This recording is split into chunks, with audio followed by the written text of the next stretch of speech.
ابراهیم بن ادهم رحمت الله علیه فرمای چې سحر را بیداریږي نو د سحر را بیدارېدو سره د الله رب العالمین شکریا ادا کا او شکریا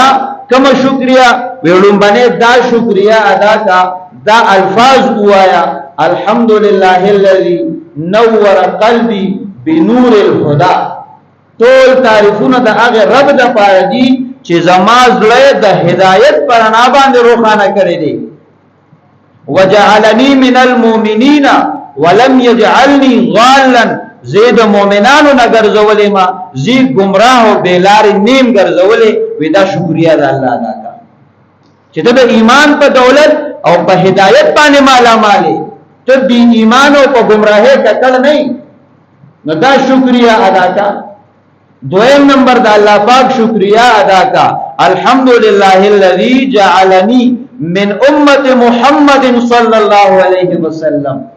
ټول تعریفونه د هغه رب د پاره دي چې زی ګرځولې ما د حضور علیه السلام مبارک د امتنا دا یو اعزاز دی چې الله پاک تعالی درکړي دي چې د په امت محمدیه کې الله ګرځولې او دریم نمبر د الله شکریا ادا کا الحمدلله الذي لم يجعل رزقي في يد غيري ټول تعریفونه د هغه الله د پاره دي چې زما رزق په خپل کنټرول کې ګرځولې زما رزق د بل چا په اختیار کې نه دی ورکړي کله الله نه ما سیوا دا رزق د بل چا په اختیار باندې وي او د دې بندګانو په اختیار او کنټرول چلیدلې نو سم خیال یو لوم د لوګي وجل نو د چا سونه اختیار وي هغه به د خپل رشتہ دار خپل گاونډي د علاقې کسو دی باندې به څومره تنګی راوستا اوس تقسیم الله پاک کړی دی او باغ تقسیم د مو صاحب غالي د لیداول ور کړی دی دا دې د سیول شو مونږه هغه برداشت هغه نشو کولای تحمل هغه نشو کولای نو دې کې د بنده اختیار وي بیا بس چلو بیا خو به سار را پاسې دی پسونو خلک بدلوږي مړو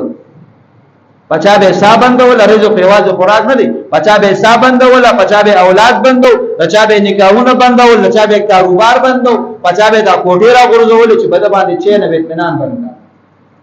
نو دا الله شکریا ادا کا چې دا تعالی سه الله درکې دا الله په خپل اختیار ګرځولي دی بل چاله نه دی ورکړي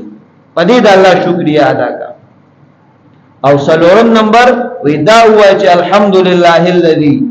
ستر على عيوبي ټول تعریفونه د هغه الله د پاره دي چې زما په عیبونو باندې پرده چوي زمون عیبونه الله پاک پټ کړی دي کچرته زمون دا عیبونه زمون کردار ښکاروي کنه نو مونږ با د یو بل نه مونږ ځنګل ته تختیدلې وي غرونو ته تختیدلې وو دا د الله رب العالمین مهرباني ده چې زما او ستا په اعمالو الله پردی راچولي نو په ایمان او په هدایت د الله شکریا ادا کا په امت محمدیه کې الله ګرځولې په دې شکریا ادا کا